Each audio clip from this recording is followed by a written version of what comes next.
जरा से ये बात लेकर जाना, कभी मान लो ऐसी घड़ी आ जाए कि इतना बड़ा दुख सामने आकर खड़ा हो गया, कोई निर्णय नहीं निकल रहा उस दुख का।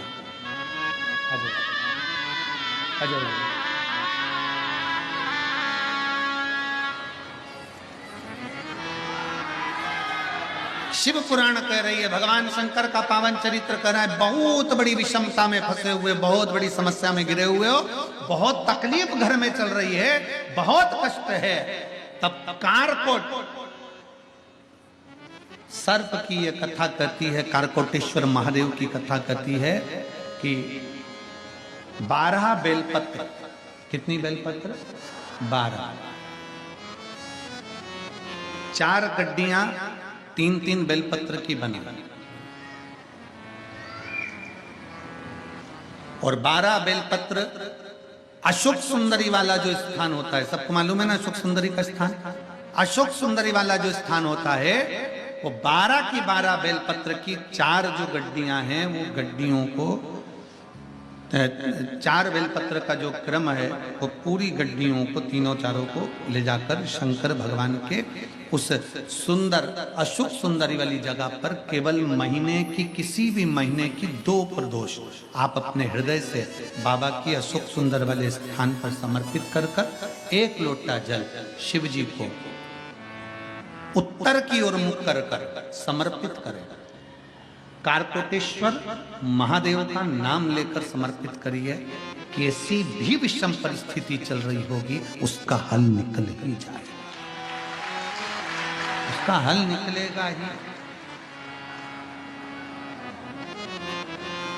गड्डियां बनाइए, बेलपत्र पर बेलपत्र रखकर 4-4 बेलपत्र की 3 गड्डियों का स्मरण कर कर बाबा के स्थान पर समर्पित कर कर बड़े दिल से बाबा को अपने हृदय की बात कहकर जल शिव जी को उत्तर की ओर मुख कर कर बैठकर बाबा को जल समर्पित करिए। कारकोटेश्वर महादेव अवंतिका खंड में, स्कंद महापुराण के अवंतिका खंड में कारकोटेश्वर महादेव का वर्णन किया गया है।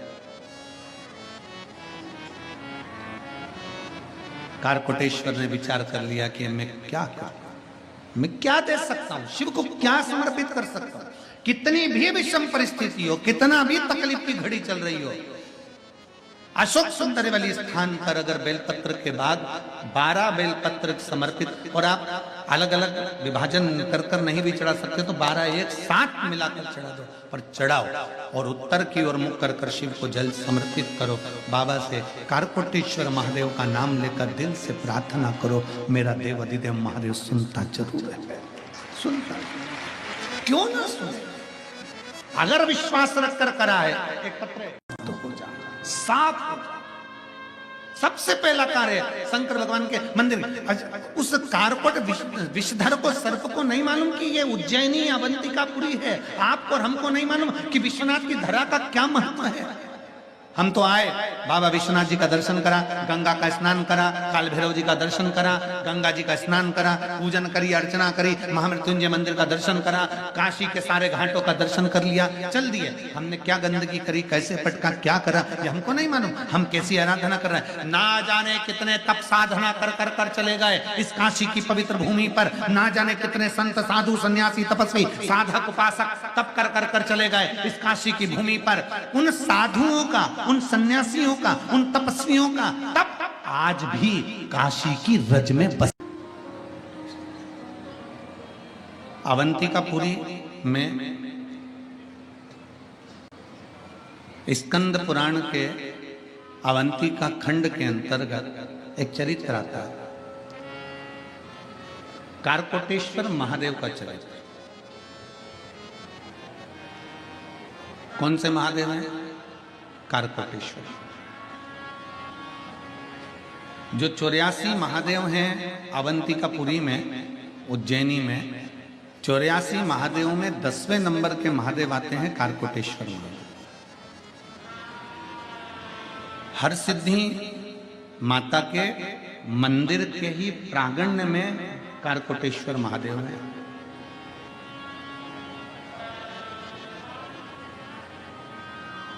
स्कंद पुराण का अवंती का खंड वर्णन करता है।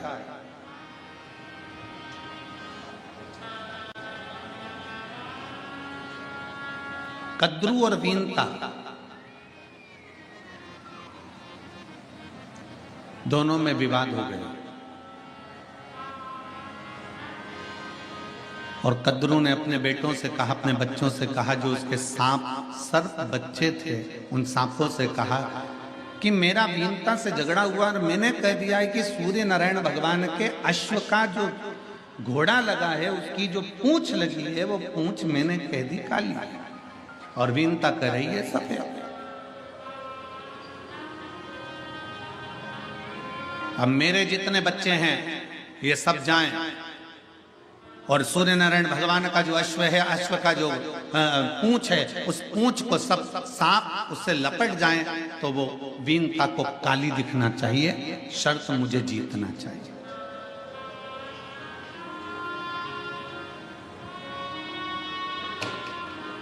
उसमें कुछ सर्प ऐसे थे जो अपनी माता को ज्ञानोपदेश देते हैं, माँ तू ऐसी शर्त रखी क्यों जिसमें किसी का दिल दुखे, जिसमें झूठ बोलना पड़े, जिसमें कपट करना पड़े, जिसमें गलत कार्य करना पड़े।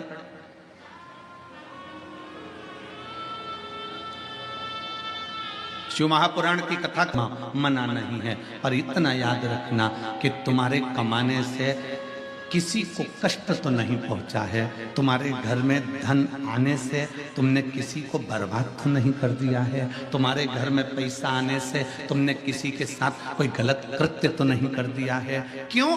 क्योंकि वो धन बढ़ जरूर जाएगा, वो संपदा बढ़ जरूर जाएगी, तुम्हारी 4 मंजिल बिल्डिंग खड़ी भी हो जाएगी, तुम्हारी प्रॉपर्टी भी बन जाएगी, तुम्हारी गाड़ी भी आ जाएगी, पर कब 2 क्षण में मेरा काल अधिपति महाकाल राजा कब दृष्टि हटा लेगा और वो सारा की सारा नष्ट हो जाएगा। इसलिए प्रयास करना कि किसी को कष्ट देकर ना करना।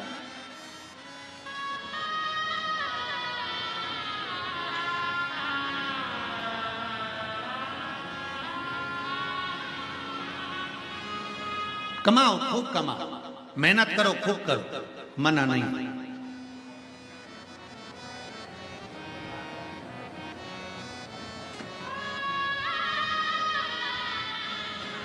विचार करिए जरा, कई माताएं ऐसी हैं, कई बहन ऐसी हैं, कई भाई ऐसे हैं, कई लोग ऐसे हैं जिनका जेब में से पर्स चले गया मान लो, कई माताएं ऐसी हैं जिनकी चेन चली गई, कोई का मंगलसूत्र चले गया, कोई का कुछ सामग्री चली गई, मान लो गया। कौन चुरा कर लेकर गया? कोई चोट्टा। अब जरा विचार करिएगा, वो चोट्टा इतने सालों से चुरा रहा है तो भी चोट्टा की चोट्टा ही है, उसका प्रमोशन ही नहीं हुआ। वो आज तक चोट्टा है। किसी की चेन चुराई होगी, 25-50 हजार 1 लाख रुपए की चेन चुराई होगी तो लखपति तो बन जाना था उसको, करोड़पति तो बन जाना था अभी तक चोर चोर कर, पर वो आज तक पूर्व में भी चोट्टा था, आज भी चोट्टा है और उसका पूरा खानदान चोट्टा है, क्योंकि वो चोर चोर के चोट्टा बना हुआ है। पर आज तक वो श्रेष्ठ नहीं बन पाया और जिसके गले की चली गई, जिसका जेब का चले गया, मेरे कुबेर भंडारी ने, मेरे विश्वनाथ ने गया था 1 तोले का, दिला दिया 3 तोले का, उस विश्वनाथ ने उस पर कृपा की। चोटे का प्रमोशन नहीं हुआ, चोटे का प्रमोशन नहीं हुआ। ऐसी विद्वत्ता रखना, भगवान शंकर को चंद्रमा की जरूरत नहीं है, चंद्रमा को शिव की जरूरत है। शिव को चंद्र की जरूरत नहीं, चंद्र को शिव की जरूरत है। शंकर भगवान को सांप की जरूरत नहीं, सांप को शिव की जरूरत है। शंकर भगवान को विष की जरूरत नहीं, विष को शिव की जरूरत है। शंकर भगवान को गंगा की जरूरत नहीं, गंगा को शंकर की जरूरत है। यहां शिव सबको चाहिए। अगर गंगा मैया कह दी भागीरथ बाबा से कोई मुझे झेलेगा, शंकर भगवान की जटा में भगवान शिव ने झेल लिया। विष कौन पिएगा? शंकर की शरण में चलो, शंकर झेल सकते हैं। सर्प कहता है मुझे कौन बचाएगा? शंकर की शरण में चलो। चंद्रमा को काया रोग हो गया, क्षय रोग हो गया, बीमार पड़ गया, शरीर गलने लगा, आखिरी में किसकी शरण जाए? तो नारद जी ने कह दिया शिव की आराधना कर। सोमनाथ में बैठकर शिवलिंग की आराधना करा। शंकर जी प्रसन्न होकर बोले क्या चाहता है? बस मेरी काया ठीक कर दी, मैं आपकी शरण। मेरे शंकर भगवान को, शंकर भगवान फिर निवेदन है, एक लोटा जल आप शिव जी को दे रहे हो, यह मत समझना कि शंकर भगवान को तुम्हारे एक लोटे जल की जरूरत है। जरूरत शंकर भगवान को नहीं है, उसके तो मस्तक पे गंगा बैठी है 24 घंटे, जब खटका चालू करेगा पानी नीचे आ जाएगा। तुम्हारे एक लोटे जल की जरूरत शंकर भगवान को नहीं, तुम्हें एक लोटे जल की जरूरत है कि शिव को चढ़ाएंगे तो शंकर हमारे ऊपर कृपा की दृष्टि कर देगा, हम उसकी शरणागति ग्रहण कर लेंगे।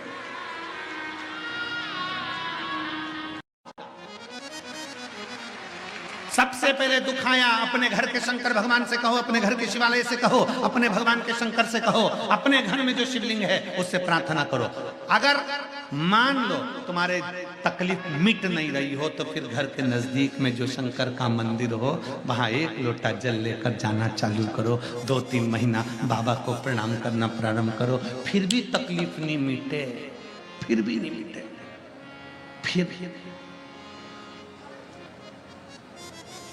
फिर आ जाओ विश्वनाथ जी के पास, बड़े हॉस्पिटल विश्वनाथ जी।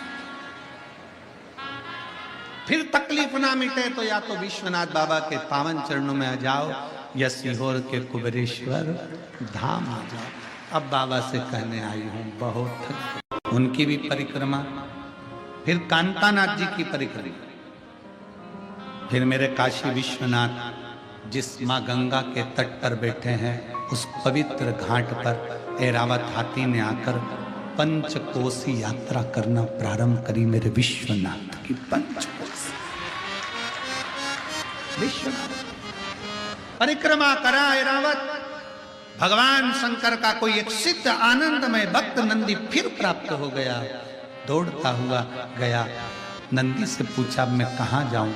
नंदी ने कहा तुझे कहीं जाने की जरूरत नहीं है, किसी एकांत में अपनी सूंड से रेत को तैयार कर कर एक शिवलिंग का निर्माण कर और उस पर केवल जल समर्पित कर, मेरा भोले बाबा तुझे दर्शन देने आएगा। उसी समय हाथी चला गया। ऐरावत हाथी तमिलनाडु की उस पवित्र भूमि पर पहुंच गया जहां पर रेत से शिवलिंग बनाकर जल समर्पित करता। बाबा इतने प्रसन्न हो गए कि मेरे शंकर वहां प्रकट होकर कहते हैं ऐरावत मांग तुझे क्या चाहिए? ऐरावत कहता है मैं हार चुका हूं, हार चुका हूं, मैं नष्ट हो चुका हूं, मेरे पास कुछ नहीं है। शंकर भगवान ने कहा मुझ पर जल चढ़ाने वाला कभी नष्ट नहीं होता, कभी खाली नहीं होता, तू क्यों चिंता करता है? ऐरावत जा, वापिस सारी सिद्धियां तुझे प्राप्त होगी। अब तुझे पशु नहीं, कोई जानवर नहीं, स्वयं इंद्र भी तेरी पूजन करेगा, पांडव तेरी पूजन करेंगे, दुनिया के सारे संसार में जन्म लेने वाला मनुष्य तेरी पूजन करेगा। तुझे महालक्ष्मी अष्टमी के दिन ऐरावत हाथी तेरी पूजन देवता और नीचे पृथ्वी पर रहने वाला मनुष्य भी करेगा। ऐरावत हाथी की पूजन होने लगी। हाथी ने हाथ जोड़कर निवेदन करा आपकी कृपा मुझ पर हुई है, आप यहीं पर विराजमान हो जाओ। शंकर भगवान कहते हैं ऐरावत तेरे द्वारा बनाए गए इस शिवलिंग में मैं निज निवास करूंगा, निज निवास करूंगा। और तूने जो गर्जना करी अपनी सूंड से, इस मंदिर की झनकार तेरी सूंड से रहे। इसलिए ऐरावतेश्वर महादेव मंदिर में 7 सीढ़ियां हैं महाराज जी। 7 सीढ़ियों पे अपन जब चलते हैं तो उन सीढ़ियों में जैसे संगीत के स्वर बजते हैं वैसे सीढ़ियों में स्वर बजते हैं। आज भी कोई भी चले जाए आ जाए, आप उसमें से उतरेंगे, संगीत के 7 स्वर अलग अलग निकलेंगे। ऐरावतेश्वर शिव शंकर भगवान कहते हैं हारो नहीं। हम भटकते हैं, किसी ने कह दिया कि ऐसा करना है, वहां चले जाओ। थोड़े दिन हमने शिव जी पर जल चढ़ाया, थोड़े दिन हमने भगवान शंकर पर जल अर्पित करा, थोड़े दिन हमने भगवान शिव पर जल समर्पित करा, और जल चढ़ाते चढ़ाते चढ़ाते चढ़ाते थोड़े थोड़े दिन बाद हमें खुद के दौरे उठने लगते हैं। अरे मन में भगवान हमारी नहीं सुन रहा, फिर इधर चले गए उधर चले गए, डोलते फिरे, सारी दुनिया में डोले, आखिरी में फिर शरणागति शिव की ही पाए हो। इसलिए निवेदन है, कहीं नहीं जाना, सारी समस्या का हल एक लोटा जल। अपन एक लोटा जल महादेव को समर्पित कर रहे हैं। महादेव को जल चढ़ाना मतलब अपना हाथ शंकर को पकड़ा।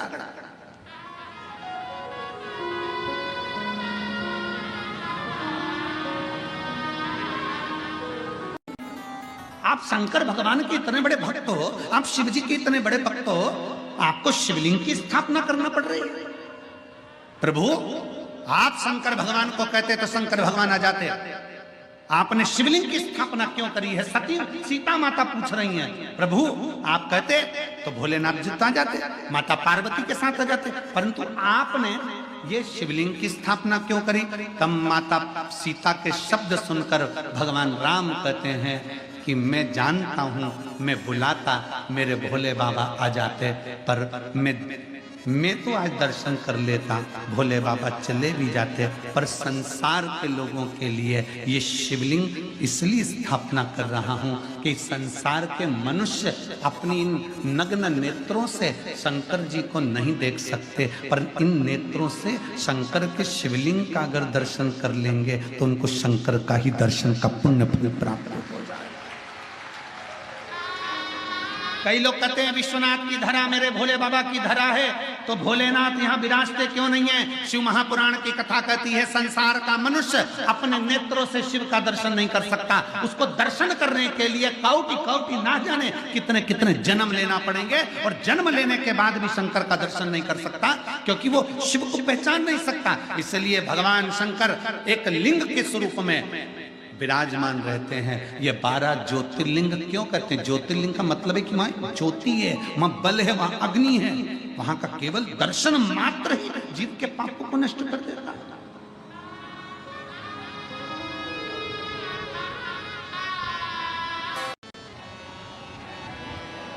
त्रिपुंड किसके लिए लगाया जाता है?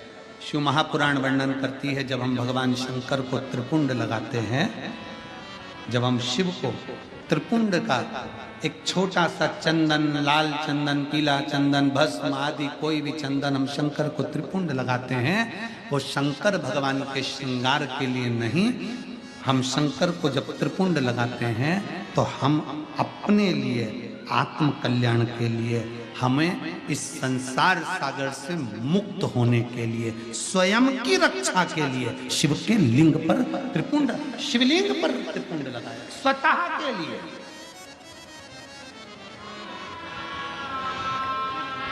अब एक त्रिपुंड हो गया शिवलिंग का, किसके लिए लगाया?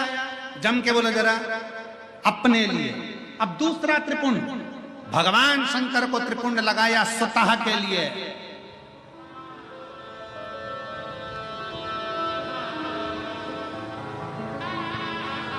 लिंगायत शिव संप्रदाय, काशी में भी लिंगायत शिव संप्रदाय का बहुत बड़ा मठ बना हुआ है महाराज जी। लिंगायत शिव संप्रदाय में कहा गया शंकर भगवान का त्रिपुंड लगाया वो अपने लिए है, पर अपने मस्तक पर जब कोई स्त्री पुरुष, कोई बच्चा, कोई बेटी, कोई बूढ़ा, कोई जवान जब अपने मस्तक पर त्रिपुंड लगाता है तब वो शिव के लिए होता है, वो शंकर। श्वास शिव है, जब श्वास निकल गई तब शव है। इसलिए शिव महापुराण की कथा कहती है श्वास चले तब तक त्रिपुंड भी धारण करना चाहिए। त्रिपुंड, जो त्रिपुंड तुमने लगाया मस्तक पर वो मेरे शंकर को लग गया, क्योंकि कंकर कंकर में शंकर है। उसी तरह पूरे तलातल रसातल में, इस संसार सागर में, इस भूमि पर, मृत्यु लोक में जितने मनुष्य निवास करते हैं, इस भूमंडल पर जितने जीव निवास करते हैं, वो सारे जीवों में शंकर समाया हुआ है। हम लगाए, हमने हमारे शिव को लगाया।